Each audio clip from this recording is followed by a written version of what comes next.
Bonjour à tous. Êtes-vous choqués par la condamnation de Nicolas Sarkozy à 5 ans de prison ferme avec mandat de dépôt différé, exécution provisoire? Vous avez été nombreux sur le site du Figaro à répondre, à voter et pour la plupart à vous indigner. Qu'en pense l'avocate? Celle qui lui a été l'avocate du MEDEF et de Mélenchon, maître Jade Bousselin, est une des pénalistes les plus affûtées de Paris et de Poitiers aussi.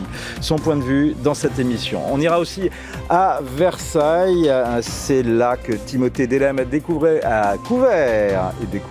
des potrons minés, la mobilisation des agriculteurs. Témoignages et interviews dans cette émission avant d'entendre celui d'Omar Youssef Souleiman. Ce réfugié syrien a été une bête noire du régime de Bachar al-Assad avant d'être celui de la France insoumise et de l'islamo-gauchisme. Ils ont voulu barrer la route à son livre. Il révèle le pacte faustien entre certains amis de Mélenchon et les nouveaux antisémites. Point de vue, c'est parti.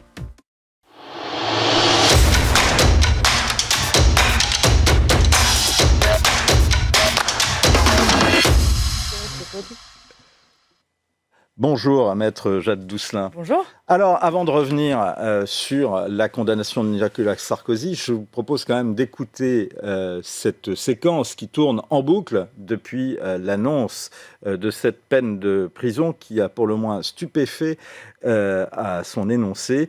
On écoute Nicolas Sarkozy, on y revient juste après. La haine n'a donc décidément aucune limite. J'assumerai mes responsabilités. Je déférerai aux convocations de la justice. Et s'ils veulent absolument que je dorme en prison, je dormirai en prison. Mais la tête haute. Je suis innocent. Cette injustice est un scandale. Je ne m'accuserai pas de quelque chose que je n'ai pas fait. Naturellement, je ferai appel.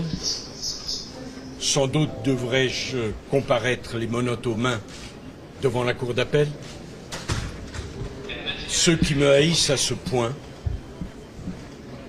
pensent m'humilier. Ce qu'ils ont humilié aujourd'hui, c'est la France. Et après, on a vu d'ailleurs Carla Bruni arracher la bonnette du micro de Mediapart. Il y a une surjudiciarisation du monde politique et une surmédiatisation de cette surjudiciarisation. La justice doit renouer avec le secret de l'instruction et respecter le temps des élections. C'est ce que vous aviez confié à notre confrère David Revaud-Dallon dans un portrait qu'il a fait pour l'excellente revue L'Hémicycle. Alors, entre la nature de la condamnation et la bonnette de Mediapart arrachée, n'est-ce pas ce à quoi nous avons assisté avec cette scène? Oui, alors j'avais effectivement reconnu mes mots. Effectivement, la difficulté que nous avons dans ce genre de procédure, et d'ailleurs c'est une question sous-jacente à la vôtre, c'est est-ce que la médiatisation de M. Sarkozy et est-ce que l'attitude de M. Sarkozy a pu intervenir dans la décision des magistrats? Je pense que c'est un peu la question que vous posez. Effectivement, on est rentré dans un monde, on le voit, qui a changé. C'est-à-dire que nous sommes passés d'une justice qui ne s'intéressait pas ou peu aux hommes et aux femmes politiques à une justice aujourd'hui, et on le voit, tout le quinquennat d'Emmanuel Macron est égrené par ces affaires. On a ouvert avec les perquisitions de M. Mélenchon en 2018 et nous arrivons aujourd'hui avec une Marine Le Pen empêchée à la présidentielle et un Nicolas Sarkozy condamné à des peines de prison. Il y a, bien sûr, on pense toujours à la fable de La Fontaine, selon que vous serez puissant ou misérable. En réalité, est-ce que ce que l'on a vécu hier n'est pas l'inverse et n'est pas l'acmé d'un phénomène qui a commencé depuis des années? Je me souviens d'avoir couvert notamment une affaire d'un ancien conseiller de Charles Pasqua au début des années 2000. Et l'avocat du préfet Marchiani, en l'occurrence, m'avait dit à l'époque, en fait, le problème, c'est que les faits pour lesquels sont poursuivis pourraient être qualifiés de délictueux, même s'il avait plaidé l'inverse, mais pour un citoyen lambda, finalement, la personne ne sera pas lourdement condamnée. Le fait que ce soit une personnalité devient une circonstance aggravante maintenant aux yeux du juge. Est-ce que ce qu'on a vécu hier n'est pas encore une fois, la quintessence de ce renversement? Alors, si je peux me permettre, je pense qu'effectivement, toute décision de justice est critiquable et peut être critiquée. Y compris, elle est rendue en notre nom, donc il est normal qu'on puisse la critiquer. Mais pour pouvoir arriver à cette analyse et cette conclusion, je pense qu'il faut déjà la comprendre. Et si je peux me permettre, depuis 24 heures, j'ai plutôt entendu des camps d'équipes adverses dire que c'était une bonne chose et d'autres une mauvaise chose en fonction de l'appartenance politique. Alors, on va revenir sur le fond. Il faut d'abord revenir sur le fond, peut-être, avant de juger si elle a été violente ou pas. Et on rappelle que vous êtes une pénaliste affûtée, donc vous allez au fond, effectivement. Non, avant d'en arriver à dire est-ce que vous avez été surprise? On est forcément surpris. Par quoi? On est forcément surpris parce qu'on est citoyen et qu'un citoyen qui voit un président de la République condamné à une peine de prison assortie d'un mandat de dépôt, déféré ou non. En tant que citoyenne, vous avez été surprise? C'est un moment difficile. En tant que juriste et en tant qu'avocate, il était, en tout cas, je ne sais pas s'il est justifié, il faudrait pouvoir avoir accès à l'entièreté du dossier, mais en tout cas, il est compréhensible au sens où juridiquement il n'y a pas d'erreur. Je m'explique. Les gens ont été surpris, et c'est normal quand on n'est pas juriste, sur des relax intervenus sur une partie des infractions, en réalité une seule infraction revenue, et finalement une peine qui paraît excessive au regard de cette première analyse. Et d'ailleurs, c'est, je pense, peut-être l'erreur qui a été faite par les magistrats dans la façon dont ils ont donné, entre guillemets, le résultat, c'est-à-dire de commencer par des relax, d'expliquer pendant X heures leur jugement, puis de donner une peine. Et donc ça a renforcé ce sentiment de citoyen d'une incompréhension, et d'ailleurs on le voit dans la communication, il y a un choc. Au niveau des perceptions. Mais justement, la communication, il y a un choc. Et là encore, au niveau des perceptions, je pense que tous les communicants l'ont déjà analysé. Les avocats et les communicants analyseront aussi les choses. Mais vous, en tant qu'avocate, justement, en tant que praticienne des prétoires, est-ce que ça ne vous a pas frappé? En tous les cas, Alain Jakubowicz, qui est aussi un grand avocat, dit que cette façon d'annoncer est complètement en fait, elle est extrêmement violente. Pour une raison, c'est que il fallait expliquer, je pense, il fallait commencer comme l'ont fait d'autres magistrats dans d'autres procès, c'est-à-dire expliquer leurs décisions, et c'est très bien qu'ils le fassent pendant X heures, parce que quand on condamne... les attendus, en fait. Oui, c'est très bien qu'on le fasse. Quand on condamne à de la prison et qu'on sait que la décision que l'on va annoncer, c'est celle d'envoyer en prison un ancien président de la République, oui, on a besoin Donc on commence en disant attendu qu'il y a ça, et après... Et sincèrement, juridiquement, les magistrats ont appliqué sur la condamnation, je ne parle pas de la peine, je parle de la condamnation stricto sensu, il y a une application juridique de ce qu'est l'association de malfaiteurs. Il faut quand même être clair sur cette infraction qui est très spécifique. On va revenir sur ça. On va revenir sur le fond. Mais juste sur ce point, est-ce qu'il est habituel de communiquer une décision de justice comme ça a été fait hier de la part des magistrats? Dans ce sens-là, c'est extrêmement inhabituel. D'ailleurs, vos confrères sur les chaînes d'information en continu étaient un peu gênés, puisqu'à 10h, ils annonçaient qu'on aurait d'abord des explications et qu'ensuite. Et donc, quand les relax partiels sont arrivés... Je vous fais la confidence et je m'en excuse parce que c'est ma faute, même auprès de nos téléspectateurs. Non, mais hier, et tout le monde a eu on a commencé à commenter en disant que finalement, c'était assez mineur. Et puis, on était parti sur une idée où Nicolas Sarkozy va s'en sortir. Donc, ça a été vraiment un coup de théâtre, et on aurait dû attendre la prudence, parce que ce qui est vrai, et pour aller dans votre sens, c'est que quand on est condamné pour association de malfaiteurs, on risque 5 ans maximum. Alors 10. En fait, deuxième petite erreur, enfin petit sujet, c'est qu'effectivement, et ça, je vais être dur envers notre ancien président de la République, mais c'est une loi qui a été promulguée pendant son quinquennat. On va y revenir, le fait qu'on indexe l'association de malfaiteurs à la peine encourue par l'infraction principale. Je m'explique. Sans vouloir rentrer dans des concepts juridiques ennuyeux pour tous, mais c'est quand même très important de comprendre ce qu'est l'association de malfaiteurs. C'est une entente. Je ne reviendrai pas dans la définition juridique, mais pour qu'on comprenne, c'est une entente établie avec un ou plusieurs faits précis, en vue de commettre une autre infraction. C'est-à-dire que l'association de malfaiteurs, elle n'est pas englobante, elle est en dessous. C'est la première infraction, et c'est ce qu'on appelle une infraction obstacle. C'est-à-dire que la justice a décidé d'en faire une infraction autonome, en considérant que, même si on n'avait pas réussi à pratiquer la dernière infraction, celle-ci pouvait être condamnée. D'où les relax sur la corruption, puisque pour être corruptible, Nicolas Sarkozy il aurait fallu que les faits se poursuivent pendant son quinquennat. C'est d'ailleurs là-dessus que l'explication sur la période de prévention est intervenue, ou que cette entente ait permis de financer sa campagne électorale. Ce qui a été retenu par le tribunal, c'est que ça n'a pas été un acte de corruption, ni aider à financer la campagne électorale. D'où la relaxe d'Éric Woerth, parce que je rappelle qu'il n'y a pas que Nicolas Sarkozy dans ce dossier, mais Oui, il y a eu Éric Claude, Woerth, qui était trésorier de la campagne, a été relaxé parce qu'on considère que cela. Claude Guéant et Brice Hortefeux qui font. Exactement. Et d'autres peines ont été plus violentes, puisque vous avez aujourd'hui Alexandre 2 personnes Joury, qui dorment en détention, notamment qui a été- Alexandre Joury, qui a eu une condamnation plus forte que les réquisitions. Je crois que c'est le seul dans ce dossier qui a une condamnation plus puissante que des réquisitions, et un mandat de dépôt non pas différé, mais là, lui, il est reparti pour le coup menottes au poignet du tribunal, ce qui est quand même quelque chose d'assez violent en justice. Que se dit l'avocate, celle qui a été l'avocate des Insoumis, quand elle entend le terme du jugement et de la prison pour Nicolas Sarkozy? Bien fait, ou la prochaine fois, c'est pour mes clients? Ni l'un ni l'autre, parce que l'idée, c'est que je ne sois pas une militante politique, ni une militante de justice d'ailleurs, mais que j'essaye de comprendre dans quel monde j'évolue. C'est-à-dire que moi, je défends des politiques de tous bords politiques, et la question, c'est comment maintenant la justice, elle les traite, et comment ma défense doit s'adapter. On le voit aujourd'hui que la défense jusque-boutiste, et je ne parle pas c'est pas une critique des confrères, loin de là, c'est l'idée que la défense jusque-boutiste trouve ses limites. Vous avez aujourd'hui une Marine Le Pen qui a je compare pas les deux dossiers, mais parce que ces décisions, elles sont forcément à regarder dans un ensemble et dans une période. Elles sont comparables par l'exécution provisoire. Médiatico-politico, et forcément. Jacques Dousselin, elles sont comparables parce qu'il y a dans les deux cas une exécution provisoire. Même si, à mon sens, elle n'est pas tout à fait analysable de la même manière, parce que celle de Nicolas Sarkozy, elle est plus habituelle en droit. C'est-à-dire que la plupart des dossiers, vous avez 5 ans. Évidemment, mais des dossiers où il y a 5 ans de détention, où il n'y a pas de mandat de dépôt, j'en ai vu très peu dans ma vie. Et le mandat de dépôt différé, on ne l'a pas toujours. C'est aussi quelque chose qui a été fait en fonction de sa personnalité. Bien sûr, un ancien président de la République en détention, ça pose une question. Bien sûr qu'une personnalité politique, et qui n'est pas de mon obédience politique pour Marine Le Pen, empêcher une élection, ça pose question. Le problème, c'est que ces personnalités politiques, et c'est là où il faut qu'on intervienne, nous, juristes, ne peuvent pas interroger le fait judiciaire et le fait de la loi qu'au travers de cas précis. La question qu'on doit poser maintenant, c'est la place de la justice envers les politiques. C'est est-ce qu'ils sont des justiciables comme les autres? Est-ce que la justice est capable d'être objective quand elle les traite? Parce qu'on avait eu la même question lors des perquisitions. Et qu'ils soient justiciables comme les autres, personne ne le conteste. La question, peut-être Mélenchon, quand il y a le conflit de souveraineté lors de la perquisition, à son siège de parti, mais personne ne le conteste. Là, la question qui se pose, c'est est-ce que tu n'as pas t'es politique, t'es un élu, alors pam, on va te tirer dessus. Je crois que c'est plus compliqué que ça, et je crois que si on...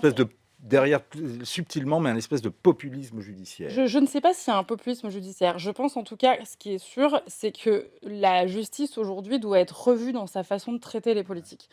Le populisme judiciaire, il n'est pas exercé de cette façon. Et par ailleurs, je crois que ce qui est en train de se passer aujourd'hui est dangereux. Parce que quand, après certains événements, on appelle à un durcissement de la justice, on demande à ce que l'exécution provisoire devienne la norme. Et c'est notamment une promulgation d'avril.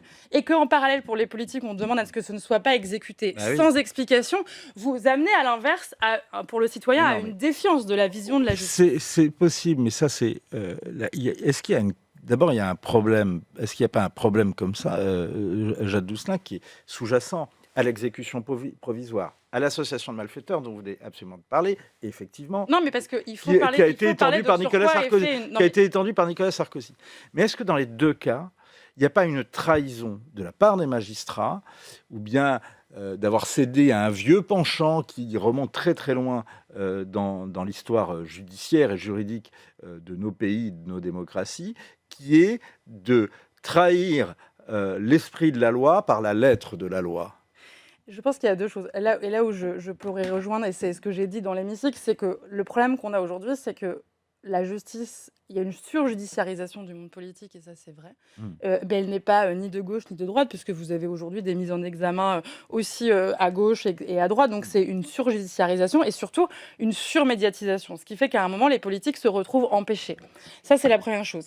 La deuxième chose, c'est comment aujourd'hui on fait en sorte que la justice, elle puisse avoir des contre-pouvoirs et entre guillemets des espèces de garde-fous quand elles vont aller juger des politiques. Parce que la question principale, et c'est ça le sujet de la médiatisation, et on en a parlé, c'est comment un juge ou des juges peuvent être objectifs quand pendant X années, un personnage public a pu tenir des propos, avoir des positions qui leur déplaisent, qui ne correspondent pas à leurs idées, ou encore plus, qui peuvent tailler une image d'eux qui leur déplaît. Donc on a un vrai sujet, c'est comment la justice peut rester objective quand elle va juger un homme ou une femme politique. C'est la question qui est posée, parce qu'on se demande s'il n'y a pas un règlement de compte à l'égard surtout d'une personne comme la présidente du tribunal qui a été militante de l'Union syndicale des magistrats, qui s'est opposée à certaines mesures voulues par Nicolas Sarkozy, telles que la suppression du juge d'instruction, Mais dans ce cas-là, sans parler des propos qu'on avait prêtés à l'ancien président sur les juges lâches et petits pois. Non, mais dans ce cas-là, on est obligé de réfléchir l'ensemble. Parce que moi, je ne supporte pas, et c'est là où je peux m'affronter avec certaines idées politiques, c'est que je ne supporte pas le cas par cas. C'est-à-dire que la justice, elle est la même pour tous. Elle ne peut pas être individuelle. Elle doit être personnalisée, mais pas individualisée. Et vous avez aujourd'hui ce problème de... Quelle est la différence que vous faites entre les deux ? Personnalisée, ça veut dire que quand un magistrat va juger, il doit avoir la possibilité d'adapter à la personnalité. C'est-à-dire que, par exemple, d'ailleurs, dans le cas de Nicolas Sarkozy, s'il n'a pas de mandat de dépôt à la barre, contrairement à d'autres, c'est qu'on considère que par sa personnalité, on ne peut totalement faire un mandat de dépôt différé, qu'il ne va pas s'évanouir dans la nature et qui se présentera dans ces jeux. L'individualisation judiciaire, ça veut dire qu'à un moment donné, on considère que la justice, elle n'est pas la même pour tous. Et ça, c'est dangereux. Donc la question maintenant qu'on doit avoir ensemble, c'est comment on fait pour que la justice soit la même pour tous, tout en prenant en considération, effectivement, le fait politique, le fait médiatique, parce qu'on ne m'enlèvera pas l'idée qu'il n'y a pas que les politiques qui peuvent avoir des décisions non objectives de la justice, parce que le fait médiatique vient dresser un portrait, vous créez un costume, et le jour où vous rentrez dans un tribunal, il serait quand même compliqué d'expliquer que des êtres humains, les juges restent des êtres humains, peuvent totalement occulter tout ce qui a pu être fait en dehors de la salle d'audience. N'est-ce pas tout le travail d'ailleurs de l'avocat et c'est notre travail, de dire auprès de ses clients de travailler un peu la psychologie des juges qui évidemment, et mon travail a changé. Et si vous avez lu l'hémicycle, et je vois que vous l'avez lu, je le dis, mon travail, il a changé. Je dois défendre les gens en dehors des prétoires aujourd'hui, parce que la réalité, c'est si je ne le fais pas... Déjà, le temps judiciaire et le temps médiatique n'étant pas sur le même créneau, on est quasiment sur une relativité du temps, je suis obligée de le faire. Et par ailleurs, si je ne le fais pas, il y a forcément 30% de l'avis des magistrats qui va être basé sur la vision qu'ils ont de mon ou de ma cliente. Et j'ai envie de vous dire, grand bien nous ferait de les accuser. Nous aussi, quand on voit aujourd'hui quelqu'un, on a une opinion, on regarde les médias, on se forge une idée. Et donc, on ne peut pas estimer que ce sont des surhommes. La question, c'est comment on fait en sorte que la médiatisation reste à sa place et que la justice reste à la sienne aussi. Ouais. Et que, ce que je disais sur le secret des enquêtes, le secret des instructions, se soit protégé. Et que lorsque la justice s'égare, elle puisse avoir des contre-pouvoirs et des contre-feux. Il y a une question qui est soulevée, c'est le document qui déclenche cette enquête, qui est un document libyen publié par Mediapart en pleine campagne présidentielle, dans l'entre-deux tours de l'élection de 2012. Nicolas Sarkozy affirme que c'est un faux. Mediapart, de son côté, Fabrice Arfi, hier dans l'émission spéciale que Mediapart consacrait à cette affaire, disait que c'était embarrassant mais pas gênant, car il n'était pas complètement avéré, enfin, à ses yeux, que la justice avait dit que c'était un faux. Et vous, maître ? Évidemment, on peut toujours se dire qu'un faux diffuse dans les médias. Le problème, encore une fois, c'est la question médiatique. En fait, je séparais la question judiciaire sur ce faux de la question médiatique, pour une raison. Quand on diffuse un faux dans un média, vous êtes sûr que médiatiquement, votre client, il est dans une situation impossible et c'est très grave. Et c'est très grave, honnêtement. Si ces documents est avéré faux, oui, c'est très grave. Considérer aujourd'hui que la décision judiciaire, elle est basée sur un faux, serait une erreur absolue. C'est pas ça, puisque là, justement, ce que dit le tribunal, c'est que ce document ne peut pas constituer une preuve d'impact de corruption. Pour l'instant, ils expliquent et de financement illégal. Si j'ai bien lu entre les lignes, ils ne disent pas que c'est un faux, ils disent qu'il n'est pas suffisamment, on va dire, estampillé comme étant avoir un caractère sérieux pour servir de base à la décision. Si je comprends bien, c'est ça. Enfin, c'est ce que j'ai compris de l'analyse du tribunal. Donc, je déduis deux choses, c'est que si la justice, au bout de 12 ans d'enquête, n'est pas capable de déterminer si c'est un faux, peut-on accuser un journaliste d'être capable de le faire ? Mais c'est une question ouverte, et ça, c'est aux citoyens d'en décider. Deuxième question, je crains que si la défense, aujourd'hui, s'appuie sur l'idée que ce soit un faux, elle sera insuffisante, parce que peut-être que c'est le démarrage des investigations, peut-être que c'est ce qui a éveillé le parquet. Je ne crois pas qu'aujourd'hui, ce soit ce qui fonde les accusations. Maintenant, est-ce qu'elles sont suffisamment solides ? Et ça, c'est une vraie réflexion qu'il faudra avoir, y compris en appel. Est-ce qu'elles sont suffisamment solides pour pouvoir reprocher à Nicolas Sarkozy ce pacte d'entente ? Parce que c'est ce qu'on lui reproche, c'est est-ce qu'à un moment donné, il s'est entendu avec des gens en vue d'eux ? Ça, c'est la question que nous, on ne peut pas répondre, ni vous ni moi, dans la mesure où on n'a pas eu accès à ce dossier. Apparemment, la justice n'a pas établi qu'il y avait eu...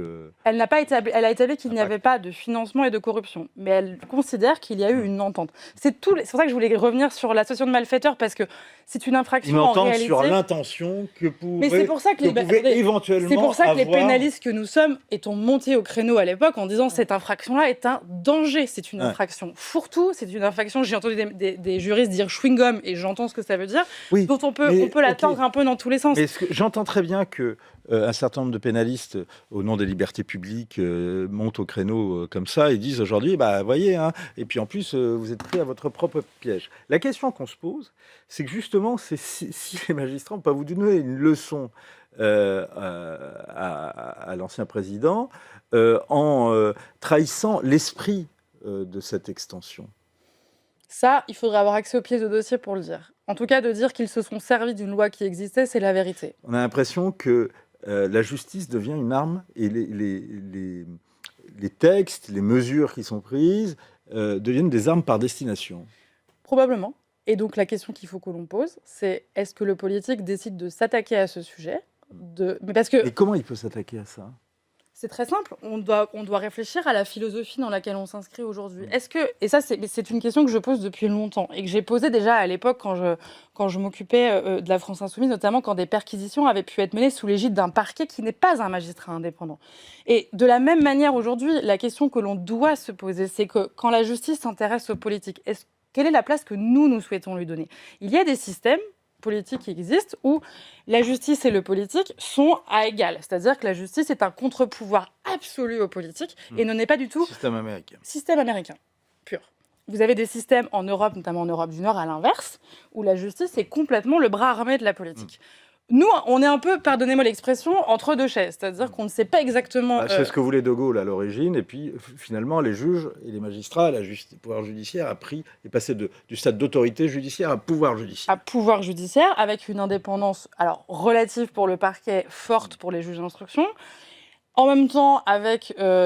peut-être des moyens de sanction qui sont assez inexistants. Enfin, moi, l'exemple que je veux vous donner qui m'a frappée, c'est que j'ai déposé des plaintes contre la violation du secret de l'instruction. Je pense que dans ma carrière, j'ai dû en déposer 30.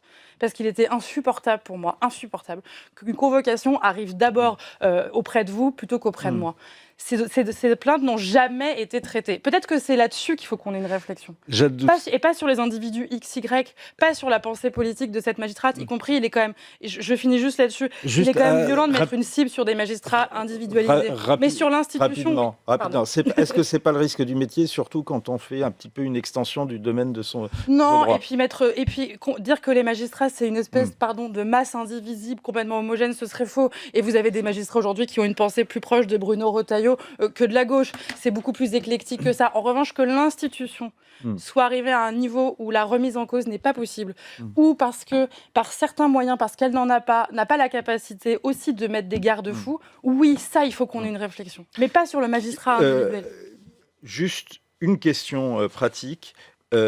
Aujourd'hui, que peut faire l'ancien président d'ici le 13 octobre, date de sa convocation devant le parquet national financier? Est-ce qu'il peut échapper à la cellule et au barreau de la prison? Non, a priori, sauf un certificat médical, etc., mais qui serait, à mon avis, vu le talent avec lequel il a répondu, parce qu'il faut dire qu'en termes de communication, sa prise de parole devant le tribunal était quand même puissante et on sent l'animal politique. Non, je pense qu'aujourd'hui, il n'y a peu d'échappatoire sur le placement en détention. La cour d'appel peut y voir plus clair. Est-ce qu'il peut espérer une détention provisoire, enfin de dire qu'il soit libéré avec un bracelet? Oui, bien sûr.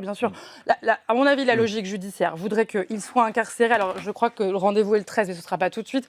C'est un arrangement avec les avocats, on choisit une date, c'est un ancien président. Enfin, je veux dire, on va quand même le laisser choisir le jour. Personnalisé, mais pas individualisé.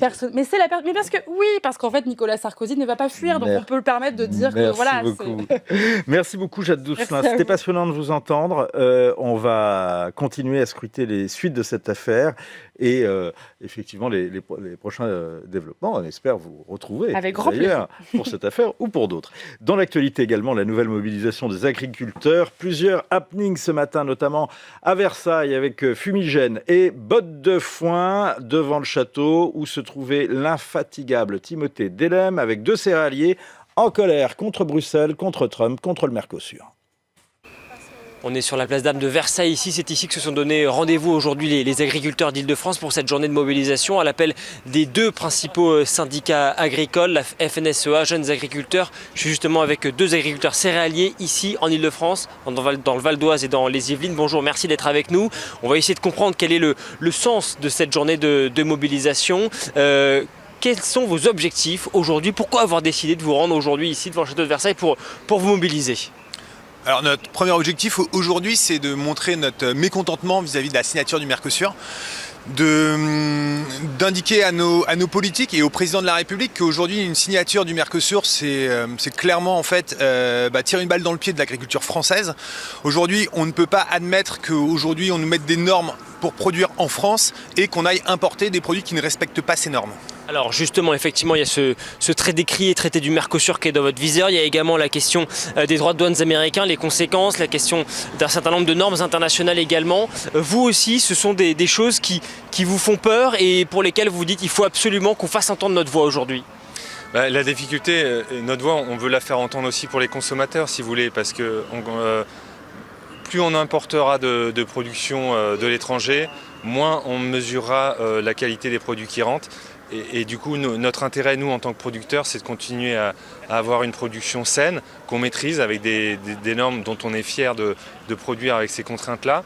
Et ce qu'on ne veut pas, c'est qu'en fait, demain, on s'aborde et notre agriculture, mais aussi tout l'aval, c'est-à-dire toute l'industrie agroalimentaire qui en découle. Ce qui vous inquiète, c'est le Mercosur ou c'est plus généralement le contexte où finalement vous avez le sentiment, c'est quelque chose qu'on entend régulièrement et qu'on entendait lors de la prise de parole tout à l'heure des différents responsables syndicaux, eh bien c'est le contexte qui fait que finalement nos agriculteurs aujourd'hui, ils ne se sentent pas soutenus généralement à l'échelle nationale. Aujourd'hui, comme l'a rappelé Arnaud Rousseau, il y a un vrai problème de fond, un problème de marge de nos exploitations. On est sur des cours mondiaux qui sont extrêmement bas, mais surtout en France, on a des charges qui sont bien plus élevées. On a des coûts de production qui dépassent fortement en fait, ceux des grandes exploitations dont on va importer les produits via le Mercosur. Et nous, en France, on ne peut pas lutter en fait, contre ces produits-là. Donc, il y a un moment donné, il y a une distorsion de concurrence qui est inacceptable et il faut effectivement montrer que ça ne peut pas fonctionner comme ça et que si on ne change pas les règles qu'on va nous imposer, on va droit dans le mur. Ce qui vous inquiète, c'est quoi? C'est toujours cette question de concurrence déloyale qui finalement va jouer sur les fruits, et donc sur les prix et donc finalement sur la marge que vous faites. Oui, non, mais c'est tout à fait ça. Et ça, les consommateurs, comme Grégoire l'a rappelé, les consommateurs doivent en prendre conscience. Si on tolère ces importations-là, forcément, nous, agriculteurs français, on va pas pouvoir suivre avec les mêmes prix, en fait. Donc, on va détruire notre agriculture. Et si on détruit nos filières, on n'arrivera jamais à les recréer derrière. Vous avez le sentiment aujourd'hui d'une forme d'abandon, vous avez le sentiment qu'on est en train d'abandonner des filières, je pense par exemple aux betteraves, un certain nombre de céréales, vous connaissez évidemment très bien le problème. Vous avez l'impression aujourd'hui qu'il y a un abandon, qu'on a dit ok, on a lâché nos agriculteurs? Mais en fait, on a commencé à lâcher nos agriculteurs depuis qu'on a atteint l'autosuffisance alimentaire et qu'on s'est mis à exporter. Et en fait, aujourd'hui, on a habitué les gens à avoir une alimentation saine, bon marché. Et en fait, les gouvernements successifs ont fait fi de ça et ça amène en fait à la situation d'aujourd'hui où tout simplement l'agriculture devient une monnaie d'échange, devient une variable d'échange. Mais il ne faut pas l'oublier que ça reste aussi une arme importante dont certains pays usent aujourd'hui pour mener des guerres commerciales, mais pour mener des guerres tout court. Que dites-vous aujourd'hui aux Français qui vous écoutent, qui vous regardent, qui sont d'ailleurs plutôt, qui vous soutiennent dans vos différentes actions? Vous les appelez à boycotter un certain nombre de produits? Je pense que la meilleure chose à faire, c'est de vérifier ce qu'il y a dans vos assiettes. C'est-à-dire qu'il y a déjà quasiment un fruit et légumes sur deux qui est importé. Donc à y contrôler. Après, on est conscient que les gens, la population regarde aussi à son porte-monnaie, c'est normal, mais de continuer à faire l'effort à consommer des produits français, à consommer des produits français en saison, parce que ça fait partie aussi des choses qu'il faut rappeler. Et voilà, ce sera déjà un grand pas en avant pour tous les producteurs français. Et pourtant, on est dans une période qui est quand même assez morose, notamment sur la question économique, bien sûr, du pays, sur la question du pouvoir d'achat. Certains Français souffrent. C'est vrai que ces traités de libre-échange, ils permettent également de jouer sur les prix, de faire baisser les prix à la consommation. Est-ce que vous ne comprenez pas également que certains Français puissent se dire, eh bien, entre un melon qui vient de plus loin, peut-être pas, qui n'a pas été cultivé en France, eh bien, et un produit que je peux avoir en France beaucoup plus cher, finalement, eh bien, je vais décider d'acheter le produit étranger. Alors après, le prix auquel le consommateur paye le produit final n'est pas toujours est toujours assez éloigné du prix auquel l'agriculteur, lui, l'a vendu. Donc il y a aussi un travail de fond à faire là-dessus. Mais je pense que les consommateurs aujourd'hui, effectivement, ils regardent les prix, mais ce qu'ils veulent surtout, c'est quand même manger des produits sains, des produits dont on sait d'où ils viennent, dont on connaît la provenance. Et aujourd'hui, je pense que la part de l'alimentation dans le budget moyen d'une famille, il reste en pourcentage, il reste quand même assez faible par rapport à d'autres loisirs, d'autres choses. Et donc les Français aujourd'hui peuvent jouer le jeu et c'est pour leur bien-être final. Est-ce que vous diriez que la situation s'est dégradée lorsque vous vous êtes engagé dans ce métier d'agriculteur? Est-ce que vous avez l'impression qu'aujourd'hui c'est devenu beaucoup plus compliqué qu'avant? Alors c'est devenu plus dur financièrement. Moi, je vais vous parler de ce que je connais, donc de mon cas personnel. Si j'avais pas eu le soutien familial et l'accompagnement familial financier pour mener mon installation, aujourd'hui je ferais un autre métier, clairement. C'est quelque chose que vous ressentez vous aussi également, cette difficulté financière à vous en sortir concrètement? Il y a un risque de faire autre chose demain. Ah oui, pour beaucoup, la question se pose. Comme Grégoire, je suis aussi fils d'agriculteur et j'ai aussi repris la ferme familiale. Donc en fait, j'ai pu être accompagné par mes parents par rapport à ça. Mais effectivement, quand on voit que depuis 2 campagnes, les résultats des exploitations sont clairement dans le rouge, aujourd'hui, oui, on se pose la question. Mais comme tout chef d'entreprise se poserait la question. Vous avez peur de devoir concrètement fermer votre exploitation, peut-être à court moyen terme, si vous n'êtes pas davantage entendu, en tout cas si on continue d'aller dans le sens, notamment de ces traités de libre-échange? En fait, l'agriculture française va devenir un marché de niche, c'est-à-dire qu'on va baisser nos moyens de production à minima, et on va minimiser nos coûts en fait, donc pour baisser un minimum, et puis on va se gargariser de continuer à dire, ou en tout cas l'opinion continuera à dire oui, on continue à avoir des produits sains et pas chers, mais en fait la production française représentera quasiment plus rien dans les assiettes et ça c'est dramatique.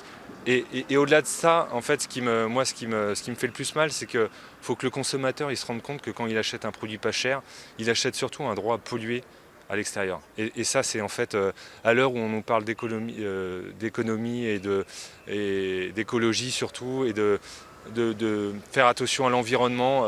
Nous, notre environnement, c'est la terre, c'est notre outil de travail. On y prend soin.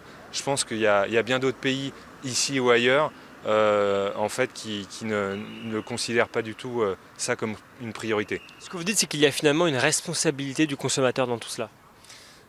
Et l'acte d'achat, il n'est pas neutre, c'est évident. On l'a bien vu au moment du Covid, les gens se sont précipités vers leurs producteurs locaux et puis après ils ont repris leurs anciennes habitudes. Est-ce qu'on peut les critiquer? Je ne sais pas, mais en tout cas il faut considérer qu'on a une belle agriculture, on a un bel outil de production, on a un savoir-faire et nous on veut continuer à défendre tout ça. Alors, ce traité sur le Mercosur, qui est finalement un symbole, parce qu'il y en a d'autres, évidemment, mais l'Union européenne, comme vous le savez, a lancé le processus de ratification au mois de septembre. Est-ce que vous croyez encore qu'il est possible de faire machine arrière? Alors, on l'espère, sinon on serait pas là aujourd'hui.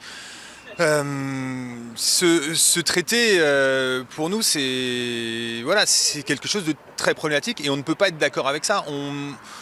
Encore une fois, on ne peut pas nous imposer des règles qui ne sont pas respectées dans les produits qu'on importe et on ne peut pas faciliter ces importations pour aller vendre des voitures allemandes en échange en fait. Il y a un moment donné, il faut savoir ce qu'on veut et la souveraineté alimentaire aujourd'hui, c'est quelque chose dont on ne tient pas compte en fait. On fait tout pour...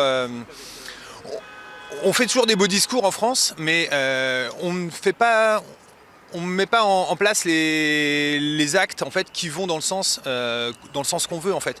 Et si on veut vraiment se garantir notre souveraineté alimentaire, il faut pouvoir continuer de produire. Et pour pouvoir continuer de produire, en fait, il faut que l'agriculteur soit rémunéré au juste prix. Et pour ça, en fait, il faut bloquer à un moment donné des importations qui sont déloyales en fait. Comment entendez-vous justement peser dans le débat pour faire entendre cette voix que vous portez ce matin ? Peser dans le débat, il y a un système législatif qui existe. On a des élus, on a des parlementaires qui travaillent tous les jours à l'Europe. Mais on voit bien jusqu'à présent que ça ne fonctionne pas vraiment. La preuve, ce Mercosur, il avance.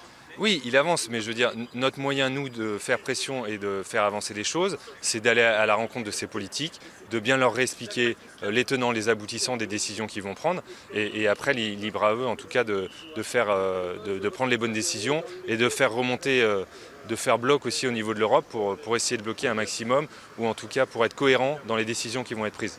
Vous appelez de nouveau et vous espérez de nouveau que la France puisse faire blocage sur cette question en particulier du Mercosur. Vous appelez les parlements européens à créer vraiment cette minorité de blocage au Parlement ? Oui, clairement, parce qu'en fait, si on ne prend pas ce genre de décision, demain, il est évident et il est clair que l'agriculture est déjà en décroissance, mais là, l'agriculture va être complètement... on va perdre notre autonomie et notre autosuffisance alimentaire. Est-ce que vous envisagez d'amplifier le mouvement ? Qu'est-ce qui est prévu pour les semaines à venir, pour les mois à venir sur cette grogne du monde agricole ? Est-ce que vous envisagez d'autres types d'actions ? Alors, on est dans une pleine période de travail. On a quand même, on est en période de semis de blé, de récolte de maïs, de récolte de betterave. Donc oui, il y aura d'autres actions, mais c'est vrai que notre travail aujourd'hui, il passe aussi avant tout. Donc il y aura des actions peut-être symboliques, comme il y a pu y avoir aussi dans certains supermarchés. Mais effectivement, ça va être une période où on sera aussi dans les champs. Donc le travail prime. La question, c'est également celle de l'entente dans ce mouvement, parce que vous avancez quand même en ordre dispersé. Ce matin, donc, ce mouvement de mobilisation à l'appel du premier syndicat, du premier accord de syndicats, donc FNSEA et Jeunes Agriculteurs. Mais d'autres mouvements ont appelé à d'autres actions. La Confédération Paysanne, par exemple, qui appelle à manifester pour le 13 ou 14 octobre prochain. Certains disent non, il vaut mieux rencontrer d'abord le Premier ministre, ça c'est la coordination rurale qui dit ça, avant de se mobiliser. Est-ce que vous n'avez pas peur finalement que ça affaiblisse le mouvement ? Non, pas du tout. Le mouvement, il est là, il est important. Effectivement, il faut qu'on aille rencontrer nos élus, qu'on discute avec eux pour faire passer les messages, pour qu'ils prennent bien conscience de l'impact qu'il y aurait avec un traité du Mercosur sur l'agriculture.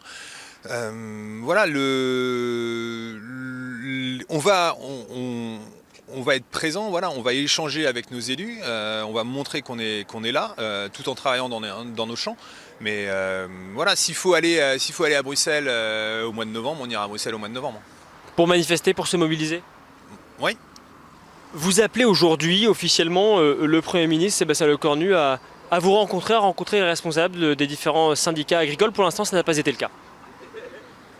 Je pense qu'il faut qu'il rencontre nos élus, qu'il puisse discuter avec nos élus lui ou le président de la République.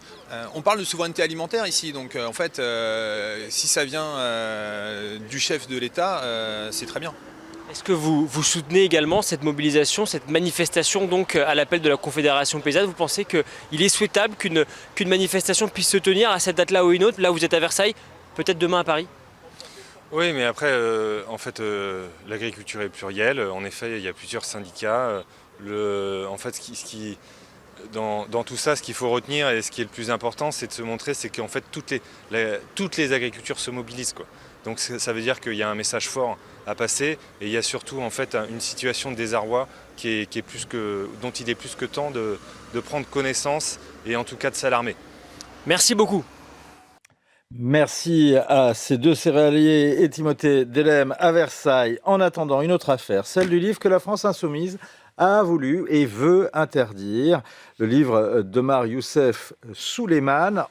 Eh bien, nous, on l'a lu et on vous en parle. Il est ici. On écoute d'abord justement l'argumentaire de Mathilde Panot et on y revient ensuite avec l'auteur du livre qui fait tant parler.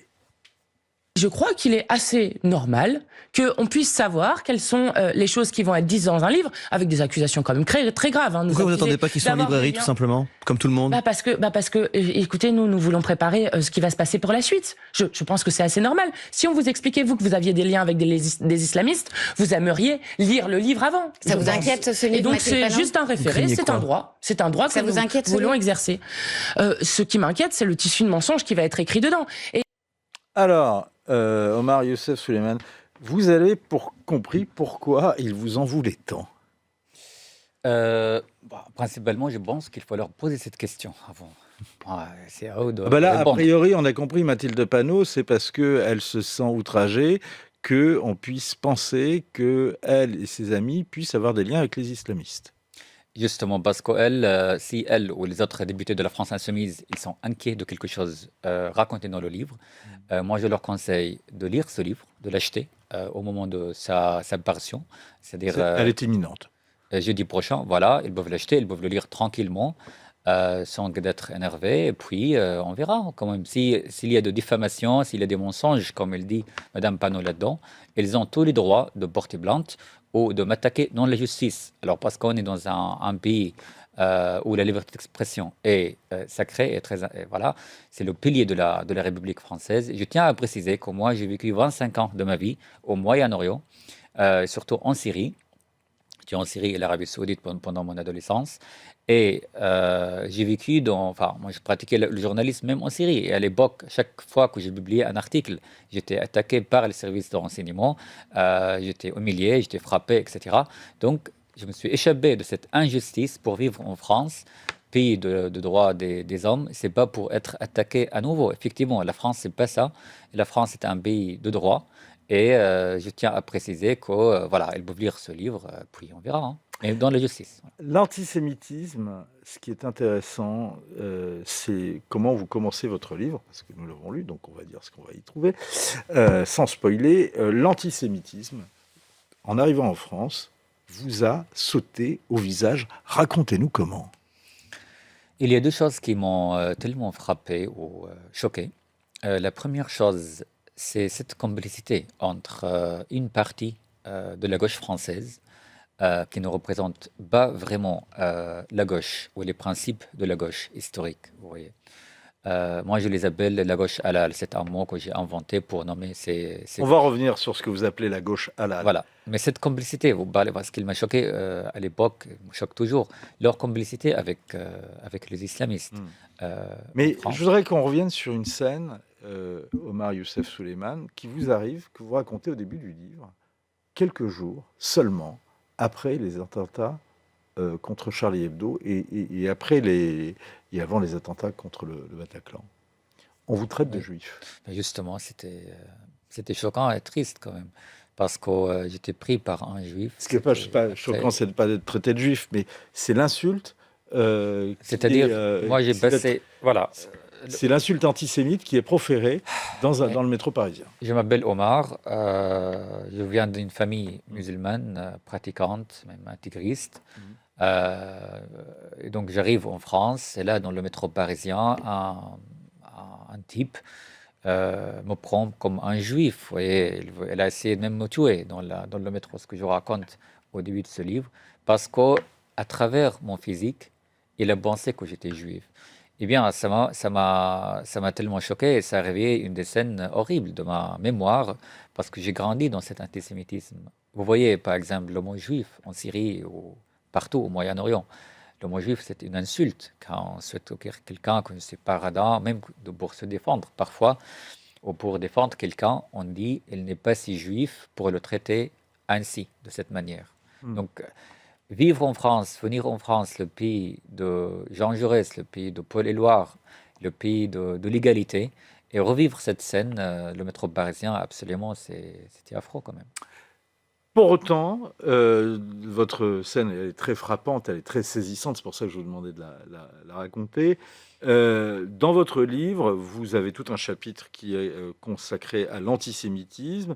Il est, dites-vous, à visage découvert, mais dans ce que vous citez, il n'est jamais explicite. En fait, est-ce qu'on a besoin d'être explicite pour être antisémite aujourd'hui? C'est ça la question. C'est-à-dire, est-ce qu'on a besoin de dire c'est les juifs ou je déteste les juifs pour être antisémite? Il y a antisémitisme d'une manière indirecte ou cachée, parce que vu que l'antisémitisme, comme l'homophobie par exemple, est puni en France dans la loi, on ne peut pas sortir dans la rue et dire on déteste les juifs, on déteste les homos, etc. C'est pour ça qu'il y a des gens, à mon avis, qui sont antisémites par pratique et pas forcément par des actions. Par exemple, qu'est-ce qui fait qu'il y a une pratique antisémite? Tenez, par exemple, quand on soutient, c'est très clair, quand on soutient les islamistes en France, et ces islamistes, ils répètent en boucle, jour et nuit, qu'ils saluent le Hamas, ils saluent le Hezbollah, qui veulent tuer et éliminer tous les juifs. Pour moi, on est complice avec les antisémites. Résultat, et en conséquence, on est aussi des antisémites. C'est très simple. Le cœur de votre ouvrage, Omar Youssef Souleymane, ce sont les liens entre les verts et les rouges. Je ne parle pas des écologistes, mais je parle des islamistes et la gauche radicale, et notamment certains membres de la France insoumise. Ce qui est intéressant, c'est que le vecteur de tout ça, le vecteur de ce lien, c'est la cause palestinienne, qui a connu quand même une évolution. Parce que dans les années 60-70, la cause palestinienne, c'est une cause laïque et progressiste. Pas complètement. C'est-à-dire, par exemple, il faut revenir dans l'histoire. Ce que je raconte dans le livre. Je reviens dans l'histoire, je fais une enquête aussi historique sur la naissance. Et c'est passionnant. Et sur la naissance des frères musulmans, notamment. Voilà, justement, le lien entre le Hamas et les frères musulmans, et comment on a vécu ça en Syrie. Vous voyez, quand on était petit, comment le Hamas était complice à une période, avec le régime syrien même, le régime de Bachar el-Assad. Ça, on ne le connaît pas assez en France. Pour comprendre ce qui se passe aujourd'hui, vous voyez, en France, sur notre territoire, pour comprendre les comportements des frères musulmans, comment ils travaillent, avec qui ils peuvent être collaborateurs, etc. Et donc, ce qui m'intéresse beaucoup, ce qui m'a tellement intéressé à raconter dans ce livre, sont aussi les actions. C'est-à-dire comment les islamistes aujourd'hui, dans les rues de Paris, ils pratiquent leur comportement, ils manipulent les jeunes, surtout, et ils sont complices ou ils ont même des travaux avec... Mais ce qui est intéressant, pardon, j'y reviens, Omar Youssef Souleymane, c'est que vous racontez comment la cause palestinienne, en tout cas, il y a une islamisation d'une cause qui était encore une fois une cause qui a été longtemps laïque, progressiste. Une partie, pas toute la cause. En fait, il ne faut pas non plus... C'est-à-dire, avec la naissance des frères musulmans dans les années 20, les premières choses qui les intéressaient à l'époque, là je parle de Hassan el-Banna, le fondateur des frères musulmans, c'était la Palestine. La Palestine, c'était au cœur de Hassan el-Banna, le discours de Hassan el-Banna, et puis il y avait des milices. C'est-à-dire que dans l'imaginaire islamiste, à l'époque, la Palestine et Jérusalem, Al-Quds, comme évidemment, c'est une guerre sainte, Et à l'époque, Hassan el-Banna, le fondateur des frères musulmans, envoyait des milices pour faire la guerre, pas contre Israël, parce qu'Israël n'était pas encore né. À l'époque, c'était contre les Juifs. Donc il y avait toujours cette guerre, vous voyez, sur ce territoire.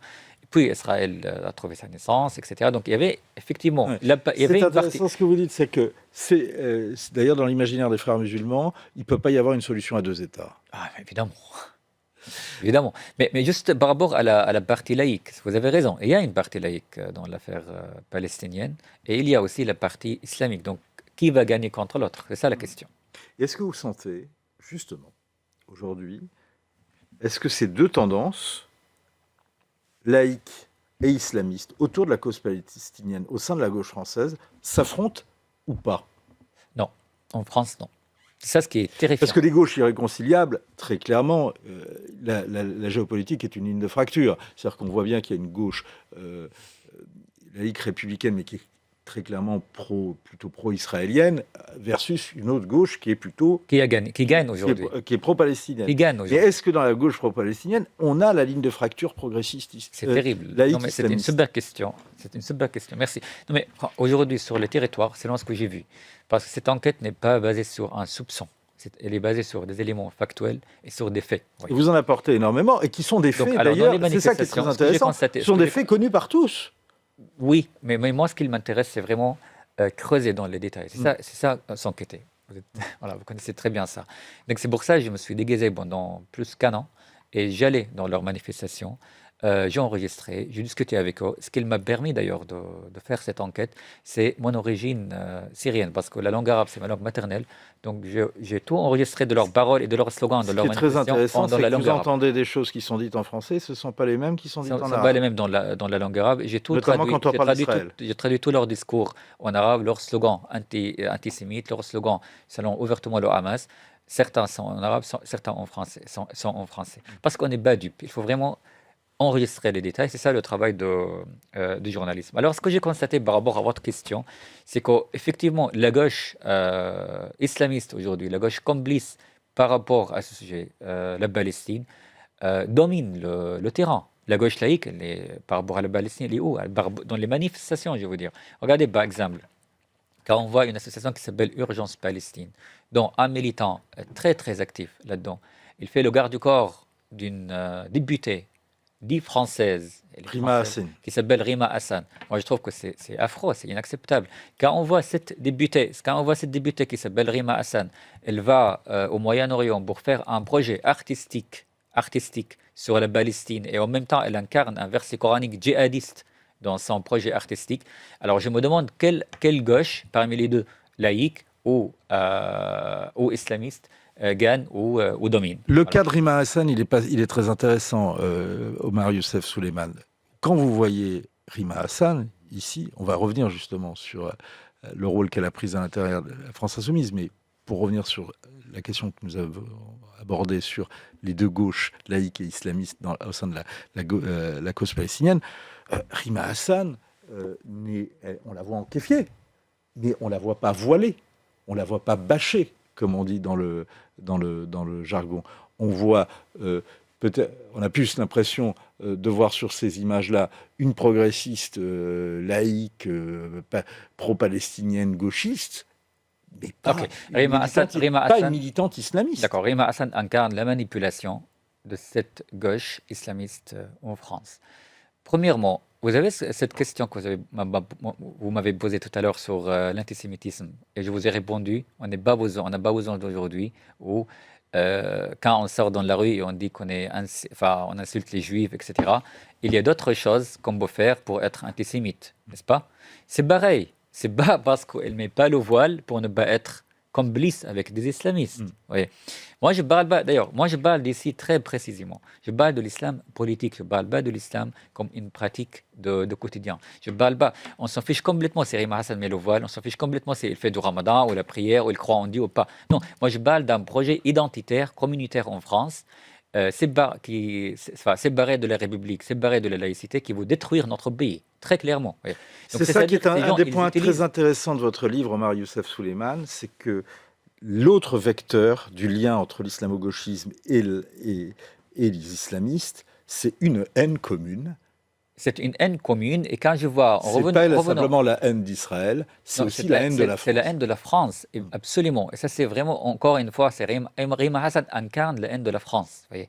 Quand elle va en Jordanie, en 2024, il manifeste, il participe dans une manifestation qui rend hommage à Ismaël Haniyeh, l'ancien chef de Hamas. Quand il déclare sur les chaînes arabes, d'ailleurs j'ai quasiment tout intégré dans ce livre, ces déclarations sur des chaînes arabes islamistes qui soutiennent ouvertement le Hamas et sans réserve, et tout son discours inclut pas seulement la haine de la France, mais elle traite la France comme le pays colonialiste, le pays du mal, et ce discours, il croise énormément celui des frères musulmans. Oui, c'est exactement le même sourd des frères musulmans. Si vous regardez, j'ai fait d'ailleurs des études dans le livre sur à quel point une chaîne islamiste comme Al Jazeera, il est la France, vous voyez, il vise la France.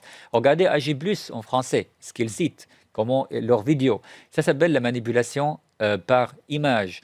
Sur la haine de la France, et ils vont pas dire non plus, oui, on déteste la France. Non, ils vont le faire autrement, en faisant, des compléments sur, par exemple, pour des islamistes comme le Hamas, en faisant le complément, je termine là-dessus s'il vous plaît, en faisant le complément sur une nazie qui s'appelle Ahed Tamimi, et en jouant les victimes et que la France est la coupable. Ça, c'est très dangereux. Un point très intéressant d'ailleurs, vous racontez le lien entre les islamistes et les nazis au moment de l'avènement d'Hitler. C'est absolument passionnant. C'est l'un des points passionnants d'ailleurs de votre livre, Les complices du mal. C'est passionnant, c'est effrayant, c'est éclairant et c'est parfois très, très émouvant. C'est absolument à lire, bien évidemment, et c'est aux éditions Plomb, parution la semaine prochaine. Merci beaucoup Omar Youssef Souleymane. On se retrouve dès lundi dans les studios du Figaro TV pour un nouveau numéro de Point de vue.